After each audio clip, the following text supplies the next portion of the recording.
at least florals eventually decompose. They're disgusting. Yeah, water beads will die, but I feel like the water beads themselves are probably going to be around in our landfills until at least, 2050. So no more water beads. They can also die.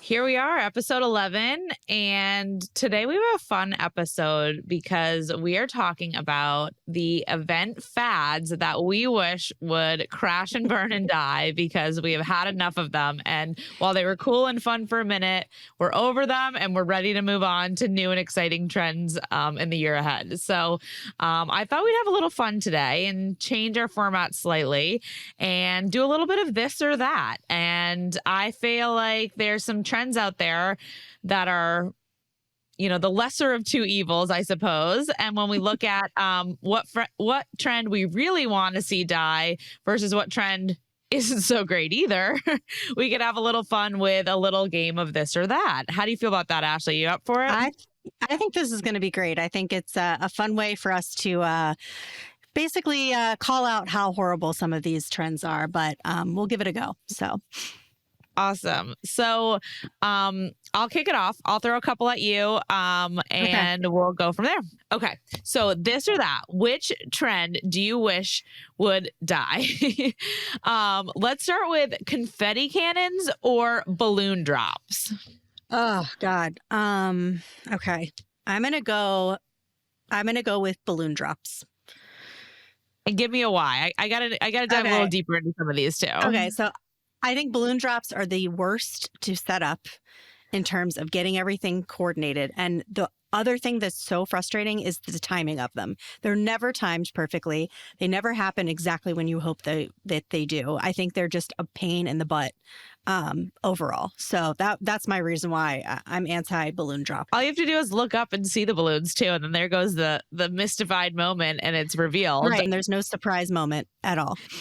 To be honest, I'm anti-confetti cannon, and the prime reason for that is the cleanup around a confetti cannon is so much more and so much bigger. But when I think about like the Instagrammable moment of it all, I think confetti show up on Instagram or in photos a little bit better. So I do like that part of them. So I'm gonna go confetti, but I totally justify the balloon drop as the answer as well. If any of our hotel partners are listening, we apologize in advance because we also know that those are never fun for us to have conversations with the hotel that we are going to be doing a confetti cannon. So apologies. Oh, yeah. I see right on contracts from venues, like anything is fine except for confetti. Yeah. I don't blame them. I'm going to say this or that. You let me know which one you want to die. The rustic burlap mason jar aesthetic, which sometimes creeps in every now and then, or just neon everything decor. Oh, I'm done with rustic. I'm so over the burlap. It's itchy. It's so drab and unexciting. I know that neon can be done in so many different ways, and it doesn't have to be the like classic 80s party neon where you just have like cotton linens, bright colored. It can be done with such taste and such detail that I'm all for neon and all anti burlap mason jars. I've had enough. How about you? Yeah, I'm going to agree with you on that one because I feel like it's always too the clients that want to do that rustic theme and they're in a venue that does not even work with that. And I think that's the most frustrating part. You're like, why are we, at a beachside, beautiful like backdrop and you want to do this like, barn type theme. So I'm with you on that. I think that's got to go. See you later. I don't ever want to see a burlap linen. I don't ever want to see a mason jar arrangement ever again in my life. Totally. Couldn't agree more. Okay. How about this or that? Long speeches or long tables? Both? Can both die? Oh man, I'm gonna say long tables. That's what I'm gonna go for. Long tables. Because honestly, it always looks gorgeous, right? You have this beautiful picture of this beautiful long table. It's such a wow moment. But then everyone sits down and you're in this long table and you get to talk to maybe two people. And I feel like the guest experience suffers. So I'm anti long tables. I don't know what your thoughts are. Yeah, I mean, I hate when I have to walk around a room and like find a seat at a long table and it takes like 10 minutes to just get to the other end of the table. And God forbid you have to go to the bathroom or go to the bar, do Mm-hmm. something. And it's like a trek to get around this huge table. But to be honest, my answer is long speeches. I am so over the long speeches. I was just at an event last week and they had a I don't know, hour long speaking agenda in a reception style event. And these people had not seen each other pretty much all year. All they wanted to do was network. The bar stayed open. They had tables that you could buy in the front area, but everywhere else was standing room. So people were jabbering away. They were having the time of their lives, chit chatting the whole time. And I could just see the people on stage it was driving them nuts. They couldn't get their content out that they wanted to. And did they really have to get their content out right then and there? This was a time to bring people together, say a few words to thank them or to cheers to the moment. But man, they had a panel. They had 6 different people rotate through a podium. And then they had a couple, videos play and everything in between. And I just thought it was such a miss. So I am over long speeches. That fad can die unless you're seated in a theater style or even seated for a dinner and the speeches happen. Do not make people stand up reception style and then talk to them for an hour. It is just not going to get the audience to be engaged at all. Okay, well, I'm going to hold you to that because my other one also has a this or that with long speeches, but I'm going to see if maybe this one still dies. We'll see. But long speeches or overly long speeches or poorly planned icebreakers. I am still an anti-long speech girl. A poorly planned icebreaker is short and you can get through it. So it's purely the time thing for you, I guess. It's okay if it's a little cringy at the beginning, as long as it's quick and easy, right? Yes, for me, it's back to some of the content we talked about a couple weeks ago in our generation conversation. The younger generations do not want to sit through these long-winded moments, and icebreakers, at least you are a part of them and you get to have your moment in them. And so it breaks up the sort of monotony of somebody else talking. So I stick with it. I do. I don't know. I think I'm going with poorly planned icebreakers. I've had so many moments where it's, you have to come up with some, clever fact about yourself or a funny story on the spot. You feel the pressure, everyone else in the room feels the pressure. And then it just, kind of falls flat. You're not really getting anything out of it. I feel like you're kind of getting to know people, but it's always with this kind of performance air to it. I don't, something about it. An icebreaker just doesn't sit with me. So I'll take the long speech and you can take the icebreaker and we'll divide and conquer. Okay, fair game. I will hold you to that as well. Absolutely. All right, let's go in a different direction here for a minute. How about chocolate fountains or champagne towers? Oh God. Oh man, this is bad.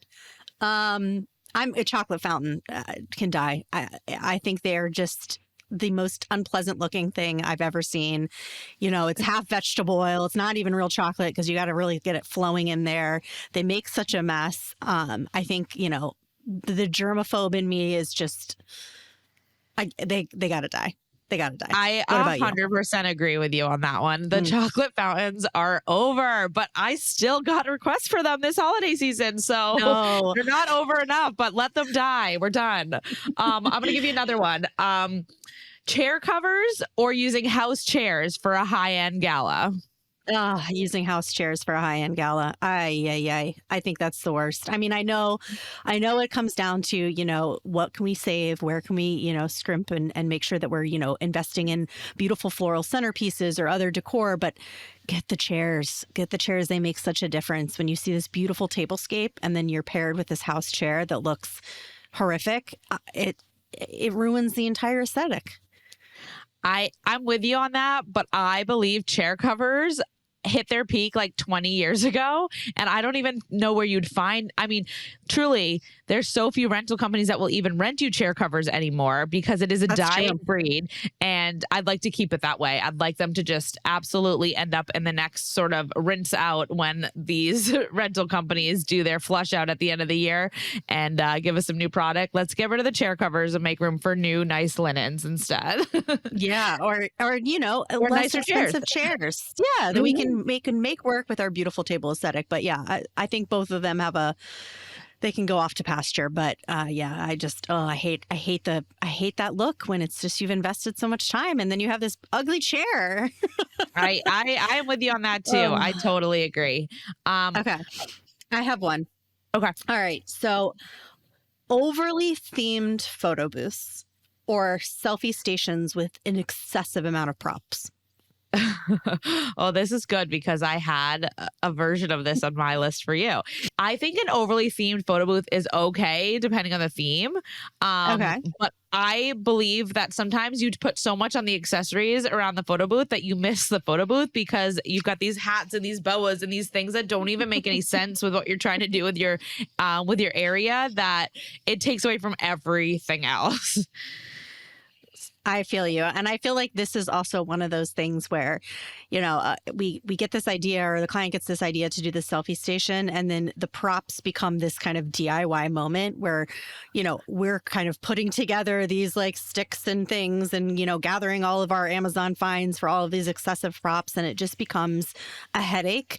And you're right. You miss the opportunity to like take a fun picture and have that fun memory because you're just, surrounded by all this garb that doesn't make sense. It's funny you should bring that up because I know we're planning to do some call-in confessions towards the end of this episode, but I have to read you one now because it's so relevant to what we're talking about. And this was a confession that was shared with me earlier this week, and it says, one of my biggest pet peeves is planners who are trying to quote unquote save money by doing small things themselves. I had a client who ordered a photo booth through us but wanted to provide her own accessories. Unfortunately, her colleague ordered a kit on Amazon meant for bachelorette parties, and all the little signs were not corporate appropriate. They spent $150,000 on their holiday party, and then they're trying to save $20 on the accessories. It made no sense. Oh my God, that's I mean, what an embarrassing moment. And you invested all this time and energy to find something that you thought would be a quick, easy fix. And then you obviously couldn't use it because that's incredibly inappropriate. But that's awful. To stay on the photo booth conversation for a minute, because I have a couple feelings towards photo booths right now. Okay. Love and appreciate photo booths. I think they continue to be that trend that everybody wants at their event in some capacity. What I'm feeling is that the trend has shifted a little bit. And it's gone away from like the photo snap and share moment that is like instantly thrown on Instagram or printed out on the spot, of which I literally have a drawer full of, pictures that I don't know what to do with. And eventually at certain points, I just start dumping because I don't know how much space I need to take up with these pictures. And honestly, at this point, I probably share on social media 1 out of every 10 or 15 photo booth pictures that I'm in. It just isn't getting the traction that it used to. But you know what is? It is real, true photography pictures. So I've had a couple events where we've set up like not even just headshot stations, but true lifestyle photography moments where either we allow people to kind of get fluffed up and hair and makeup and whatever, or there's just sort of a moodiness or a story behind an area. Robert Fogarty, who's very well known for doing the Dear World concept around photos at events where people write, a hashtag around something that means something to them. He added a new concept to his photo experiences last year, where he actually does these black and white photos where the guests take pictures of each other, but they use a really high-end camera and they sort of tell stories and make each other laugh and have these sort of somber and interesting moments, but they're snapping pictures the whole way through in a more intimate setting with each other. And some of the pictures when I was a part of that experience that we took are pictures that I was much more excited to share, not just on like an Instagram story, but on like a LinkedIn post, right? Like they were such more impactful pictures. So I've seen some people take, what would have been a big photo backdrop area and change it out for, a really clean black or green screen area with really great lighting projected right on it and true portraits of sorts. And also, those watercolor portraits are really hot right now. So that would be another way to take like a spin on a photo op, but actually something that you might actually put up on your desk when you get back to work that day, or, use in some fashion into a future experience or, a future decorative moment, whether it's social media or actually a physical, item keepsake. So I think that photo booths are great. People still want them, but I just think we're going to see the fad of, those snap and share moments start to dissipate a little bit. And we're going to start to see people want some real, true, genuine pictures, like updated headshots and lifestyle, moments that they can really reuse in their professional careers in better ways. Because what I'm sick of is photo booths with blurry iPad cameras that are the ones taking your picture, as well as those like fake photographs with paparazzis and things like that, happen out of welcome areas where you don't even get to use pictures. So I'm excited to see this trend and, one fad sort of fade and, a new kind of fad, hopefully trend really emerge in the photo world. Yeah, I think photo booths are one of those things like you said, everyone always wants them, but how do you do it in a different way? I think the augmented reality photo booths, even those I feel like are having a little bit of a downturn in terms of interest because people want that genuine experience of seeing themselves, not something that they're not. So I think it's interesting that you mentioned that kind of that direction. So I'm excited to see what changes and what kind of photo booths we're going to see in 2025. Totally. Right. I have one for you. Okay, bring it on. And I think this is actually a good one too, because we're talking about, photo booths and photo moments. Really over the top food moments just for Instagram worthiness or overly elaborate welcome drinks. Oh, I am ready for the welcome drinks to die, and I'm here for the food moments. Okay. I think the food moments, you're more likely to actually try or dive in or maybe even take a photo of. The over-the-top drinks don't usually taste very good. Right. So I think that's my issue is that while they are fun and they have their moment, you take one drink at one sip and then you find those drinks scattered around the entryway and you've wasted not only time, but money. And, I don't really think it fills its purpose of that one moment where you've handed them something with cotton candy on top or whatever it is, a bubble, you name it. Yeah. How about you? Exactly. And I think I'm with you on that. And I think it's also like everyone has different preferences. Some people are not going to drink alcohol or some people have a particular kind of cocktail that they like. And I think we're seeing this trend of really this personalization at scale, right? People want to feel like they're being served something that they actually want. And this just kind of makes it very generic. And, these batch cocktails, they're never that great. And even if there is a little bit of a wow moment, like you said, if there's like, a smoke thing or a bubble or, some sort of, really clever garnish, it's still just, it's just a waste of time. And I think it's something we can definitely say, see you later. Let's have it die moving into 2025. Totally. And I feel like, past beverages upon arrival are very important in large events, but they do not need to be done in groups of 20 or 25 because especially when you're offering a full bar, people are not going to drink that one choice of white or red wine that was offered to you if they know that if they wait 5 minutes, they can have exactly what they choose to drink. So I think that, we're getting away from the, we always need to pass to offset, an initial push. People will wait 5 minutes to have that dirty martini they've been thinking about all day versus grabbing that drink and then maybe, again, wasting money because it sits on the tray and it doesn't get drank and then you paid for it anyways. So let's stick with the food one for a minute. I've got a couple of this or that on food. All right. Bone-in past apps or 5-biter past apps? Oh, God, this is horrible. The bone in, I think those are just, there's no nice pleasure, like way to do that, polite way to eat something like that. And it's like, God forbid you're standing there, maybe with some of your team members, maybe your superiors, and then you're served this bone in appetizer that you have to kind of navigate around. And then what do? You kind of stick the bone in the napkin and, put it on the tray, which also feels horrible. Bone in all the way. I totally agree. If I never see another lollipop lamb, I will be a happy girl. It's not for me. While I don't like a 5-bite appetizer, you at least get a napkin and you can make your own decisions. Take one bite and put it down if you want. Exactly. You can make it a 2-bite appetizer if you really had to. So yeah, exactly. Yeah. Confession for me, I had a client who felt very strongly about bite-sized appetizers. and we did a food tasting for her 1,000-person reception, which heavily was past appetizers. And she felt that the caterer provided options that were just too large. And, she didn't have time to come back to do a second tasting, but really wanted to understand how, this slider, as an example, was going to be a bite-sized slider instead of what they had seen on the tasting, which was, maybe 3 bites.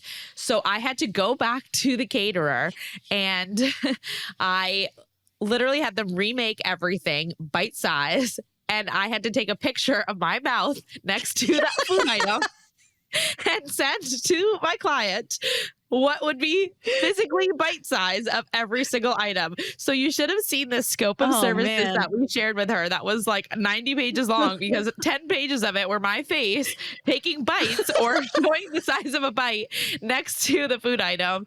I don't know. I think we had 15 past appetizers. It was a mix of, heartier foods and desserts and everything in between. And oh my God, I was so embarrassed when I saw those pictures. I was like, this is what she wanted. And to be honest, she was so grateful for it, and everything executed to her expectations. And there was no confusion on bite size with that caterer from then on. I feel like that's definitely above and beyond, and something I never thought I would ever hear being asked. But you never know. I don't know, Kara. You got kind of a big mouth, so I don't know. We got to maybe someone else needs to come in there and do a comparison side by side. So who knows? But I'm just kidding. I love it. Oh my God, that's amazing. Food one to throw at you, just because I was thinking about like those nostalgic foods when I was thinking about the lollipop lamb. Mini beef Wellington or scallop wrapped in bacon. Which one can die? I'm going to go scallop wrapped in bacon. I've seen it so many times, and it's never that great. And I feel like it's such a boring yawn worthy thing. At least with like a beef Wellington, you can get a little creative. Maybe it's a different kind of meat in there. Maybe it's a different kind of mixture within the meat that, is layered in before they put the puff pastry on. You can get a little creative there, but you can't get creative with the scallop wrapped in bacon. It's boring. And can we talk about the smell? I mean, the smell of the scallop wrapped in bacon, you see it coming, you smell it coming a mile away, and then you really are turned off from wanting it. So I'm with you. If I never saw scallop wrapped in bacon on a past tray again, I would be just fine. Mini beef Wellington, I still might try here and there. Scallop wrapped in bacon, I pretty much say no to every single time. Every single time. No, I agree. That's a good one. I'm going to give you a couple more. Okay. One that has to do with another episode we recently did. So branded water bottles or branded stress balls, which one can die? Branded stress balls. What do you, what are you doing with those branded stress balls? They end up getting chucked in the trash. At least a branded water bottle. I have a couple in my cabinet that I've gotten at different events that, they're my backups, or, if I'm going somewhere and I just need to throw a water bottle in, at least I can grab something. But branded stress balls can go away. I totally agree. People are still using those as like the really cheap giveaway option, or let me fill a vase and put them on the center of a table with branded stress balls. No, thank you. Nobody wants them. Doesn't matter what shape they are, what color they are, what they say on them. People don't use stress balls. But I'm kind of over water bottles too, but not as bad as stress balls. Okay. Good to know. It's a no. All right. I want to talk for a minute about like DIY and the things that we hear clients say they can do on their own, but then we scramble and pick up the pieces. So I am going to throw out one more, this or that, and then we can kind of, it is going to spiral, I'm sure. Okay. So removing staff. So the planners' colleagues can help provide support at the event setup or the event registration, or adding staff day of after them telling you that they were going to provide the colleagues, and then they are not going to actually have the bandwidth to support it. I think both of those are just the worst experience that you can have, because undeniably, as soon as they say, well, oh yeah, my staff can go ahead and greet them at the curb, or my staff can help load buses. I've heard it 1,000 times. Ultimately, they're not going to help you with anything. So you're scrambling last minute. Or even if they say they don't need staff, we're on the back end being like, just in case, we're going to add staff just so we have that safeguard. And I feel like it's never a good solution. And it always is going to end up being just a nightmare on the day of. Absolutely. We had an event last Friday where the client, this is the third year in a row we've done the same event. And every year the client shows up with their 1,000 name badges, not in alphabetical order, every year. And we know that. So we, the last 2 years have added staff just to organize the name badges. I mean, 1,000 name badges, not alphabetized. It does take hours to get that organized in a place that, you're comfortable starting the event. So this year the client has said, oh, no, we don't need to pay for those extra staff. We will do that ourselves, or we will bring them alphabetized this year. I promise. Well, lo and behold, they pull up late as usual without alphabetized. And guess what? We didn't listen to them. We had the staff there anyways, because this was 3 in a row. What are the chances that it changes, right? So we had the staff ready. We alphabetized on site. We scrambled a little bit, but we made it happen. But I think for me, it's that, it's the simplest DIY things that you're trying to do yourselves that if we have any history around it, we need to just be smarter and cover our own butts because the last thing we want is a huge line build up at registration, because that sets the whole trajectory of the rest of the program. So I am just all about when a client removes staff for something that we know we need staff, we just add it back in and we fight that battle. Each conversation differently, because we know, and this is why you hired us, right? Yeah, this is why I hired us. I think the best, I had a client didn't tell me that they were going to be basically purchasing, the entire Oriental Trading catalog to bring to their event.